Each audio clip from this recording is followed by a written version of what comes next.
Hey guys, welcome back to my channel.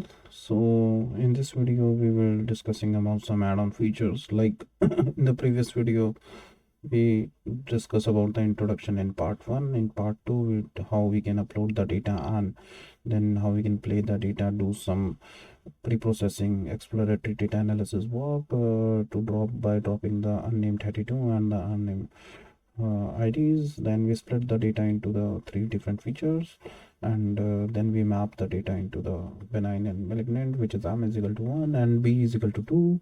And after that we create a upload for that, so that we get an idea how much data points we are aligned in the benign and how much data sets we are aligned in the malignant.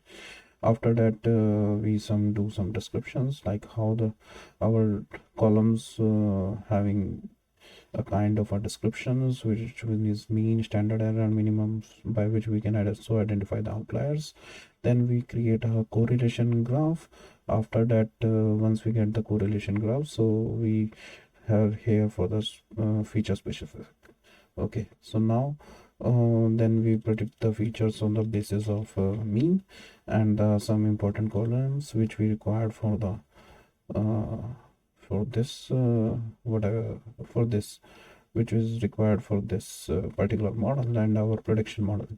Okay, then we create a model which is the selecting the predictor variables which we define, the important columns and the DF diagnosis, and then we split the data into the train test splits into 80-20, and then after that we also check with the 70-30, and we also get the quite good result in the random forest classifier, 96% with the accuracy, and the SPM model we are getting the accuracy of 0.92.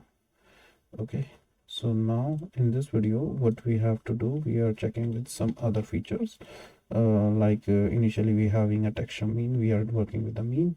So now we can use a standard error also and see how our model is working with other different features. Okay, and in this I didn't select the important features, I just select all the features. Okay, so we will just give them a prediction for 2, or yeah, instead of code again and again, what we have to do is do this and rerun all these things. Okay, this was the same, and you can see there is a change in the accuracy from 0.96 to 0.91 when we are implementing all the features. Okay, now what will happen in the SVM? In SVM it is also the 0.9, and their precision and recall value is also degraded in the random forest, and also in the this. What will happen if we select only the important major columns as we selected in the mean? Okay, there are 5 columns we selected, and one is texture, parameter, smoothness, compactness, and symmetry. So again, let's see how our result is varying in this particular thing, and then again 0.89. Okay, the result is quite downgraded if we choose the standard error as compared to the mean. Let's see what will happen if we choose washed. Okay, like how our data is doing and how our graph is doing when we are running the washed. So now it is 0.97, and oh sorry, okay, I think I did some major mistake. Okay, I think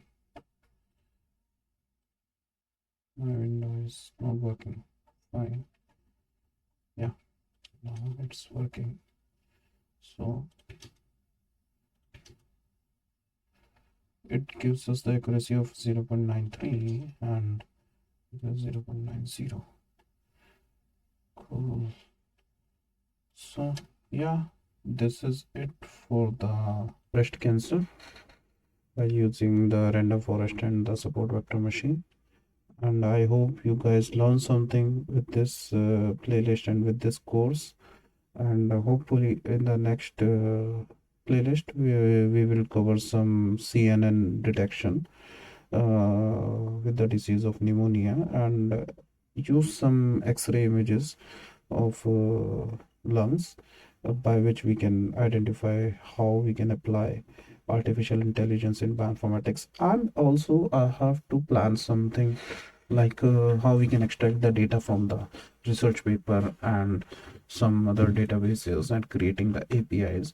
So stay tuned and please subscribe and follow my channel. Thank you.